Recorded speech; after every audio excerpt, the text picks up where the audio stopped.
Welcome to Bridges Live. I'm Dr. Paul Dyer. Welcome to Bridges Live Presents Dr. Paul Talks with King Melvin. And it's a pleasure to always visit with another brother, another life force that is teaching about living in the force. I'm not going to introduce him because I tell people who always watch my shows, I sound like a baseball announcer when I introduce people, and people have their own way of introducing themselves. But first, I want to thank everyone for sponsoring and helping with the show. And you can always reach me anytime you want at drpauldyer@gmail.com. You can always put in your likes and social networks about your questions and comments, and we'll get back to you. King Melvin, please and thank you and blessings, my brother, for visiting with me on Bridges Live on Mental Health Mondays, to be all of that. So please introduce yourself, Mr. King Melvin. Blessings. I humbly thank you for being able to have this wonderful platform to help enlighten the world. And I'm King Melvin. My background is basically ex-foster kid, runaway, been conditioned like everyone else coming into the world with beings that's a little out of tune. And I have a philosophy that on the path of enlightening, I develop a philosophy called mind tuning. So just coming in the world from the universe, heaven, or whatever you want to call it, as spirit, and take on these earth bodies, and was finding my way exploring life on planet Earth, as we all do. And I was grateful to come this time around and explore life on planet Earth and discover my likes and dislikes, and found out that I had to learn I wasn't happy with the teachings that I got from some beings that was a little out of tune. So I didn't like, my conditioning. So my inner self, inner being, taught me how to deprogram to reprogram, and also taught me that I had the power to be, do, and have anything I want, long as I master universal principles and learn how to let the inner being guide me to all truths. So that's basically that's my mission, to be able to let people know that I love magic. So I always say this. They say, well, King Melvin, what is mind tuning really all about? And I said, what a wonderful question. I said, if I found a magic genie lamp in your attic, right, and I told you it was yours, right, and if you mastered it, it will be able to, you will be able to have, that genie will be able to give you unlimited wishes. I mean, unlimited wishes. Right. And it was yours, but you had to master the manual on how to rub it and how to get the genie to be at your command. I said, what would that mean? What kind of value would that be to you? And I always get the answers like, wow. Right. That's priceless. Right. It would be priceless. I said, I know you don't have priceless in your pocket. I know you don't have priceless in your pocket. But, I always try to meet people where they are, and they always say, when I get a little interviews, they say, well, what is mind tuning about? Could you just wrap it up in a nutshell? And I said, yeah, simple. Mind tuning philosophy is very simple. If your mind is out of tune, your life going to be out of tune. So King, you get your mind in tune, and your life will be in tune. And I think with many people, as I talk about on Mental Health Mondays, about all the things that people are bringing on to themselves and not knowing how to extract or knowing how to dissolve and all these different things I have talked about, and you're hitting it right on the head. So here's the question that still keeps getting questioned. coming from a place that is constructed, that you did not construct yourself, how did you realize how did you recognize that you were constructed before you had to deconstruct? And I think that's where the biggest things people are stuck at. They don't realize how conditioned they have been. And so it's more or less, could you help explain that to people, what they can recognize about their conditioning? That's a great question, Doctor. Well, basically, I knew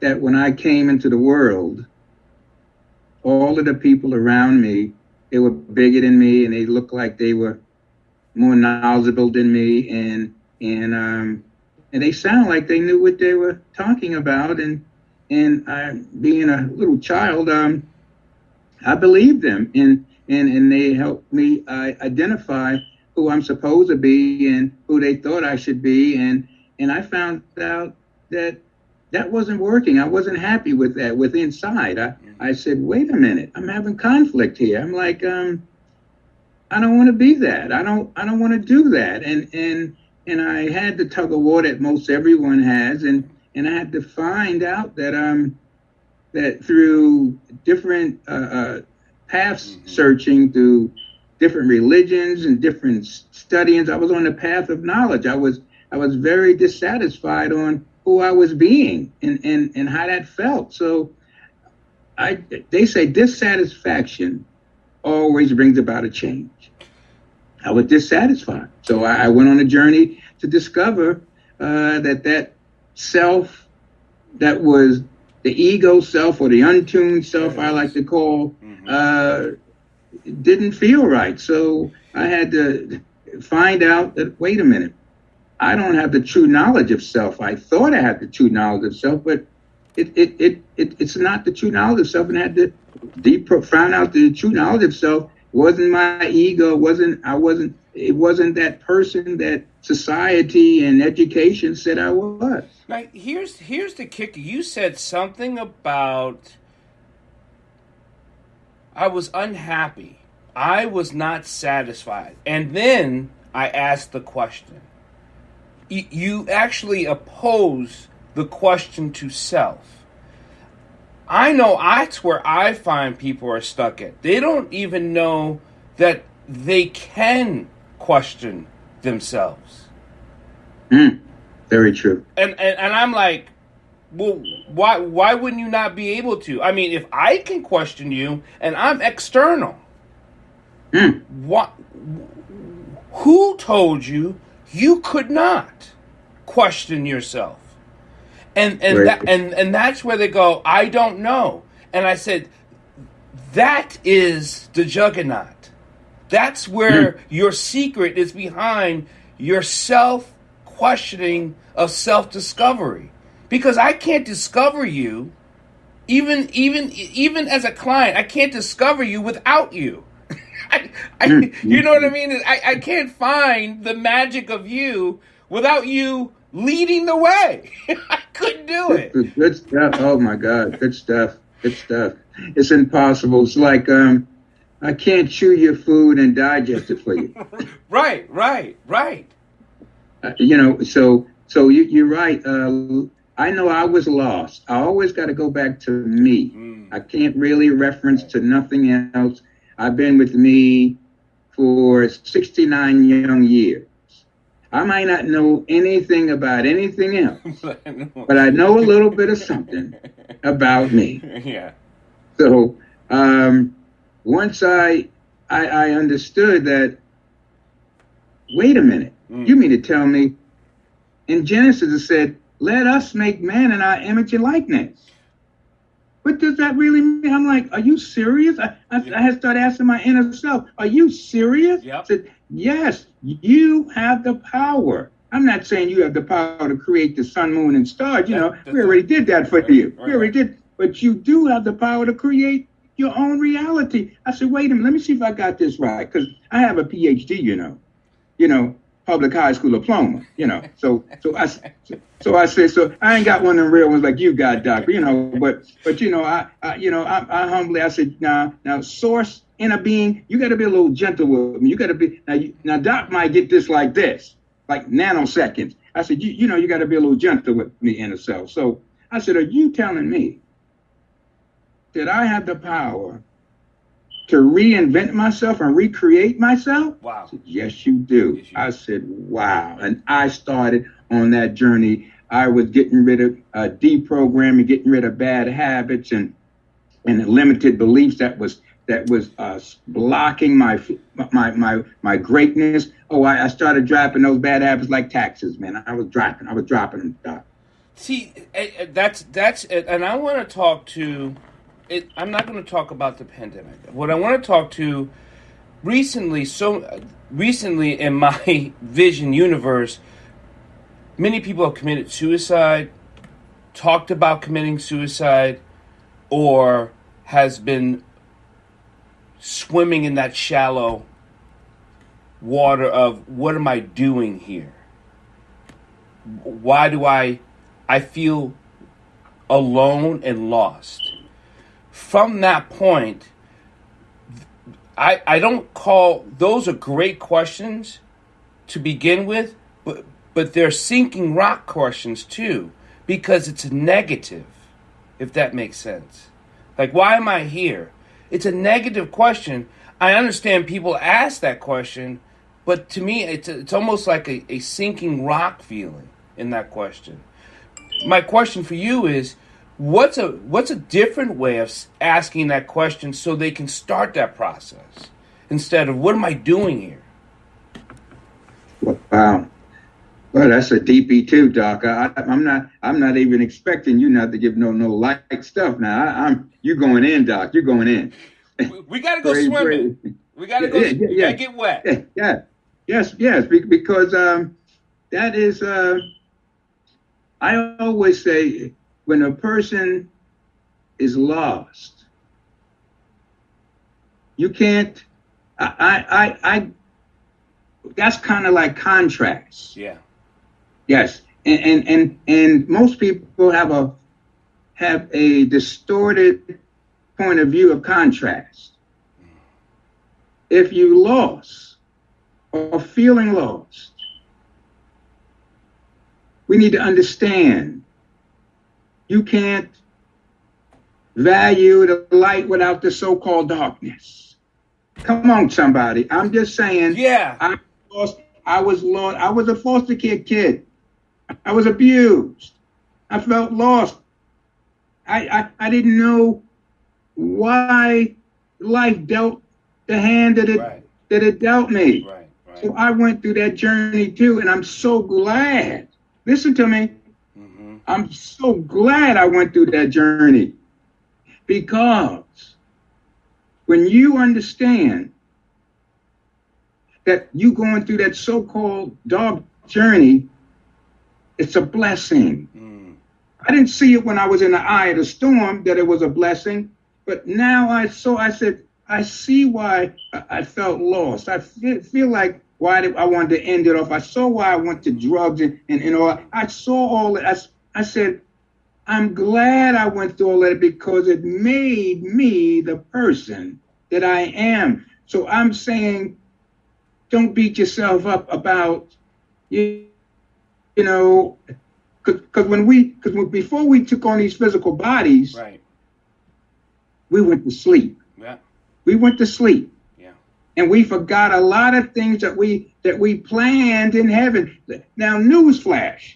I always talk about this because there's a lot of unawareness of what happened before we took on these bodies. Yes. When we was in heaven, or wherever you want to call it, believe it or not, we planned our steps. We was in the drawing board of heaven. We chose our parents. We chose our circumstances. And we did not say we want to come to planet Earth and have our nest feathered. We didn't say that, because we was already in a place where everything was feathered. Right. Already. And I always joke about this. We woke up one day and said, Heavenly Father, it's nice with the milk and the honey, and the harps playing, and all of that. But Dad, I got to go back down there and shake it up some. I got to go down and get some of that contrast, because contrast makes you more, makes you wiser, make you stronger. We already know gold can't be valued unless it goes through the fire. So please embrace your lostness. Embrace your I don't know-ness. Because it's good. Because dissatisfaction brings about a change. What you're saying is that how can you choose life if you've never known the living? If you don't, how can you choose life if you don't know that you're living? Wow. Yes. Even the book of Amara says, the book of the dead says, this is the words of life. And they call it the book of the dead. Wow.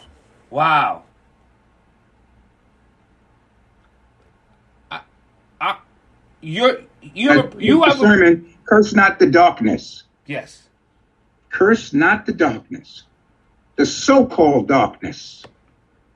The darkness you were taught. Light. The darkness you were taught. The darkness that was constructed to keep you blindfolded.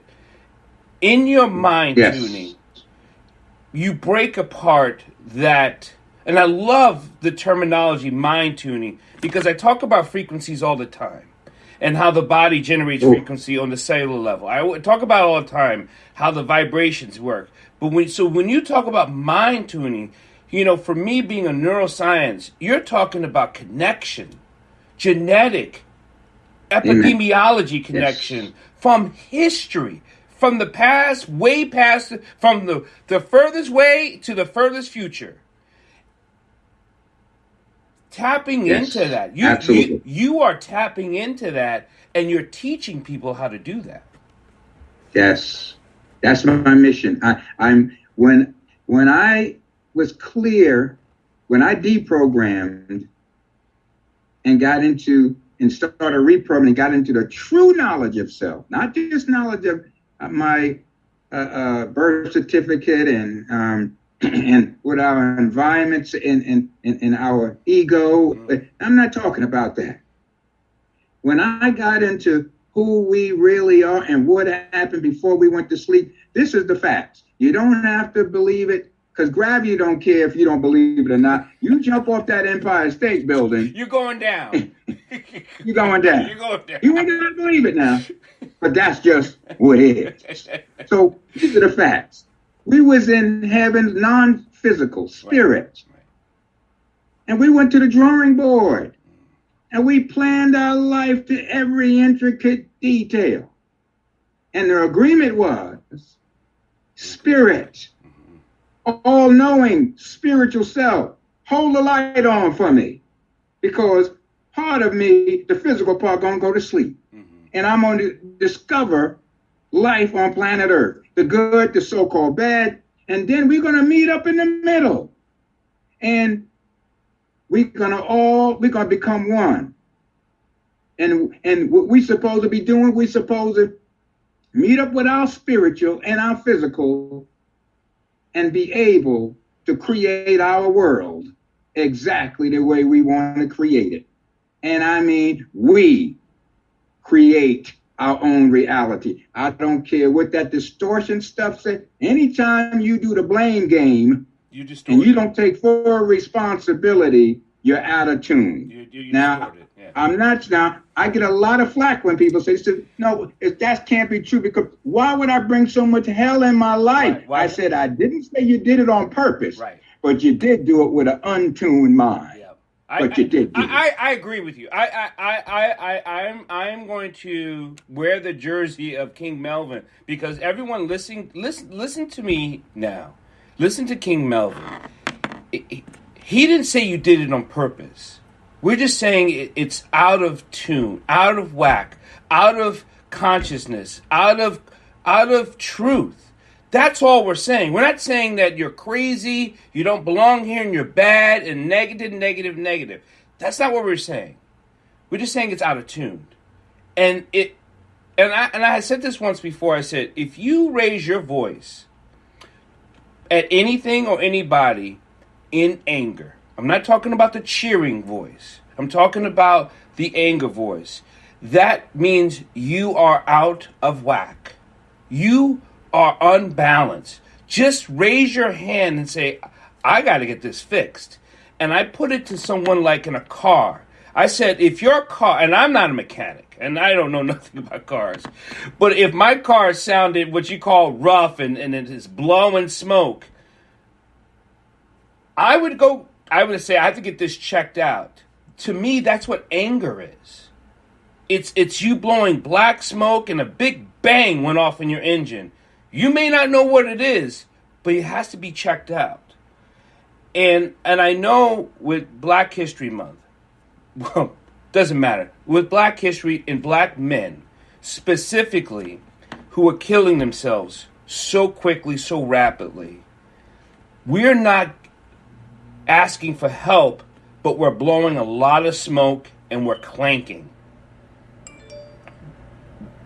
It's not why do we do that. How can we help each other get out of that?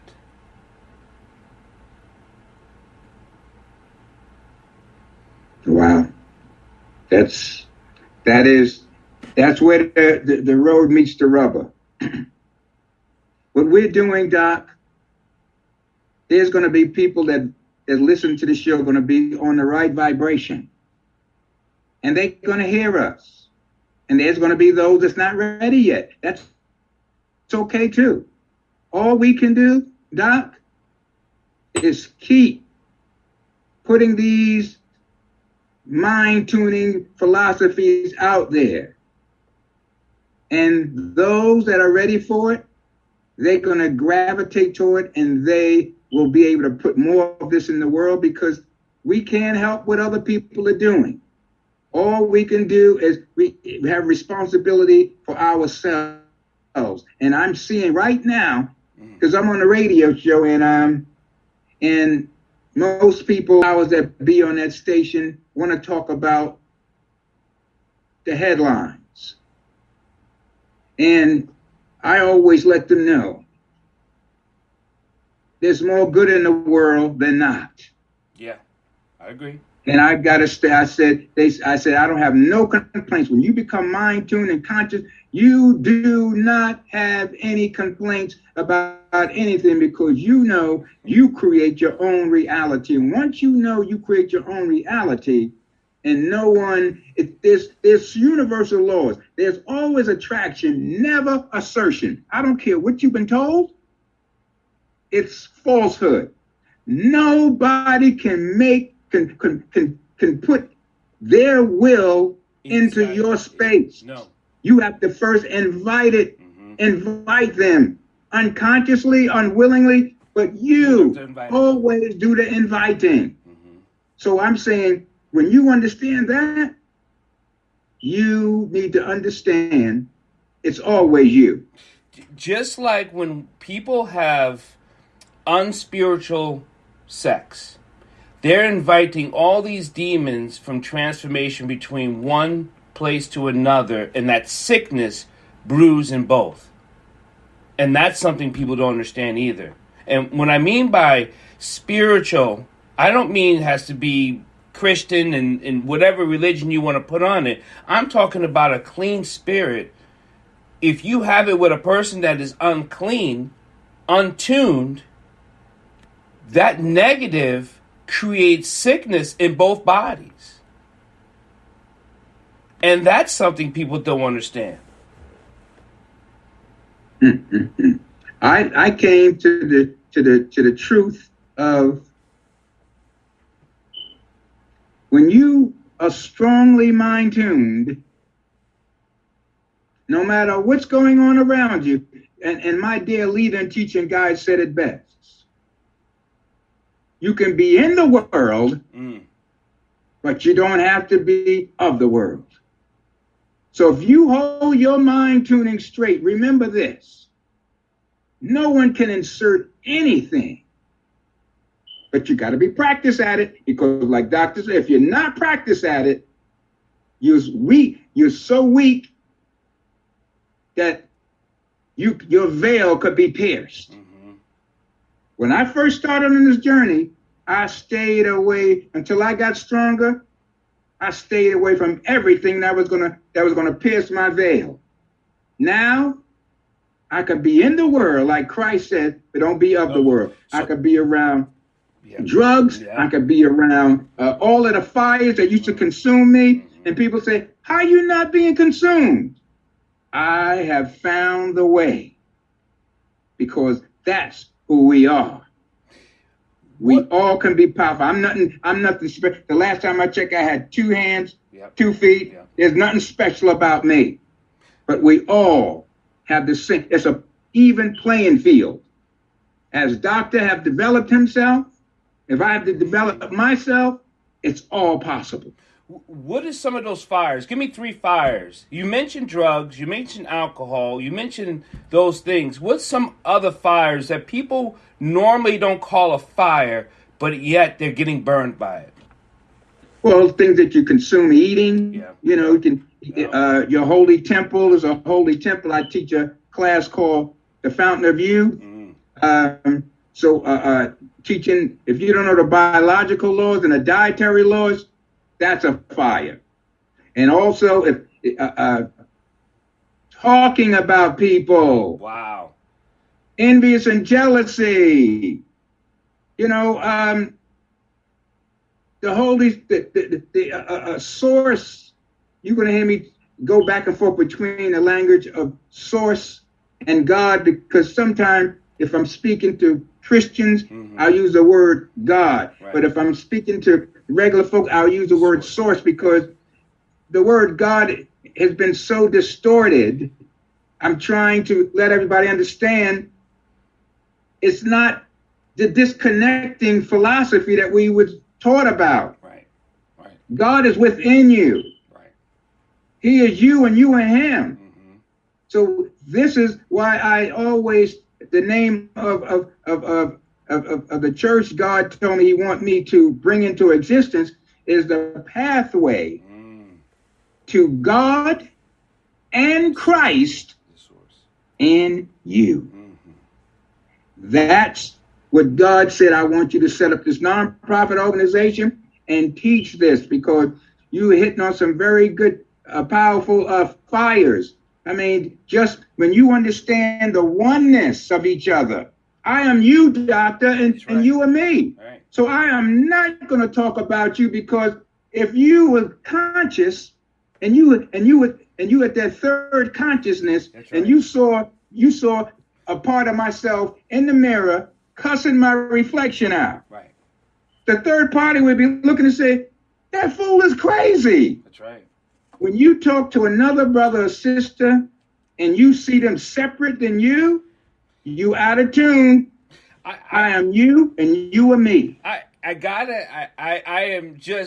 so excited. And on people, listen, I'm a science guy. I'm a practicing Buddhist, but I'm a science guy. So what King Melvin's talking about scientifically is called mirror neurons. The mirror neurons has no idea who, what, where you're talking in reference to. It has no connection to the eyes, to the nose, to the ears. It has connection to vibration. So the mirror neurons, whenever you speak in negative tongue. Come on now. You're right there. Those mirror neurons respond and kick chemicals through your body through genetic connection. It doesn't go to, I'm speaking about the other. It doesn't leave your body and go and attach to them. Whatever negative, whatever, you could be talking about the smog or a car or a dirty window. It has nothing to do with that external noise you are creating called your personal reality. It only responds to the chemical that's in your internal self, and therein lies the negative response. That's genetics. That is cellular biology. Has nothing to do with, but she spit on me. He cursed at me. It has no connection to that. So now what are you going to do? And that's what King Melvin was talking about on a science level. So that's what. Thank you, brother. Thank you. Thank you, because you breaking it down, you cracking atoms over there, man. See, so I'm getting blessed by hearing it from the scientist's point of view, and it's really wonderful because this science we're talking about it's not personal. It's not personal. Nope. And like Confucius said, it cracked me up. He said, that's like drinking the poison and expecting your enemy to die. Right. Oh, I fell out on that. I'm still laughing at that one. No, it's not. It's going to affect you. Yeah.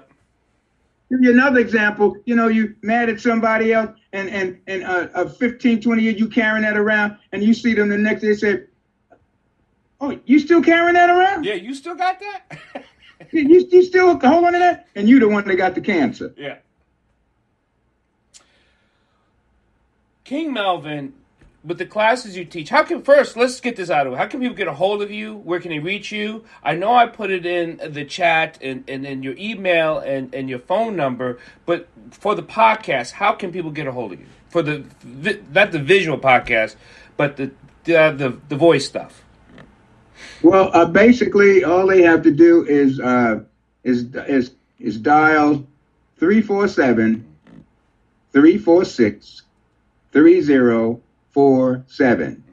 Let me say that number again and slower. 347. And my email is kingmelvin, one word, 1952 @gmail.com. That email again is kingmelvin, 1952 @gmail.com. I haven't said this often enough in the shows I've done with people who I just fall in love with and connect with. When a person hears programs and things to do, the first thing that pops into their earthly mind is price. And every time I hear the word price, I hear persecution. And I'll explain what I mean. When people ask, well, how much does it cost? I said, why are you trying to kill yourself? Well, what do you mean, Dr. Paul? I said, you're asking about a price that you put on your life, that you must enslave yourself, and now you're trying to sell it to me. I am not your master. I am trying to free you, and you're asking about enslavement. That's when people talk about price, that is exactly what they're doing. They're enslaving themselves to something they either can do or won't do. Yes, we live on this plane. Yes, there's light bills to be paid. Yes, there's a bus ticket to buy. I get all that. But when you ask about that, you're pricing yourself like you're selling yourself on a slave block. Don't do that to yourself, people. Get the work done. Get a teacher. Get it done. You cannot do this by yourself. This is not a self-help book. I wouldn't fix a car with a self-help book, and I don't care how much I know I can read. So why would you do this with yourself by reading a damn book? It confuses me to all the get-outs. And I read a lot and I learn a lot. But to help yourself in discovery, you cannot read a book and do it. So it's nice knowledge, but it's not information. And that information doesn't translate to wisdom. Because you're gonna misunderstand the information. And misinformation is more harmful than not doing it. Because you create a sickness that you cannot correct. You create a poison that you know nothing but you create a potion that you're going to drink that you don't know how to heal. Amen. Well said. Well said, Doc. I have to concur with that, because when people always ask me, well, how much is it? Said, how much is your life and your to be able to be, do, and have anything you want, peace, love, and joy. I said, I live on the same planet with some of my students. They said, Coach, how could you be on a planet like this and always in love, joy, and peace? How was that possible? Mm-hmm. I said, practice, meditation, mm-hmm. and constantly having a teacher, yes, that can see further than you can see. That's all. And always give you pure guidance, yeah. Because you can't fight the blind spots. No. You just can't fight the blind spots. And I always didn't mind, because it was so important for my life, right, to be a foster care kid, being an introvert and was so much full of fear of being able to express myself and couldn't express myself. It was like being buried alive and I'm scratching and nobody hear me. It was traumatic. And I said, I don't care what it takes. It took most of my fortune. I was a merchant marine and I made more money as a mechanical engineer in 6 months than people making a whole year. And I stayed at sea for 7-8 months at a time. So it took most of my fortune and came here and worked on myself. If a guru's, whatever he said, I paid it because I understood. Mm-hmm. This was priceless, mm-hmm. to fix myself. Mm-hmm. So I always let people understand it's a sliding scale. Whatever it is, absolutely, you can comfortably be able to do, because you are serious about fixing your life, trust me, it'll be possible. Thank you. And I always said, it always is out of integrity, mm-hmm. to want something of value for nothing. It's out of integrity. And when you let people to see their integrity, I wouldn't quabble. If that's what it took, right. I found it. And the universe always made it possible for me to find it. King Melvin, it's been an honor. It's been everyone. Please, I know you're going to have questions, and you always do. You can email me, and I'll make sure King Melvin gets it. You can always reference me, and I'll make sure you get King Melvin's number. Whatever you need to do to reach out, to ask the questions, and listen to this over and over again. Right? Take the notes down, read, respond, and listen, practice, train, do. Everyone have a good blessing, good night, be kind, be compassionate, and go back to practicing and training. King Melvin, anything you want to say before we take off? I just want to say it was a blessing, mm-hmm. and an honor to do this great work with you. Thank you. King Melvin, stay on, please, while we let everybody go. Thank everyone, and have a great night. Yes, I will.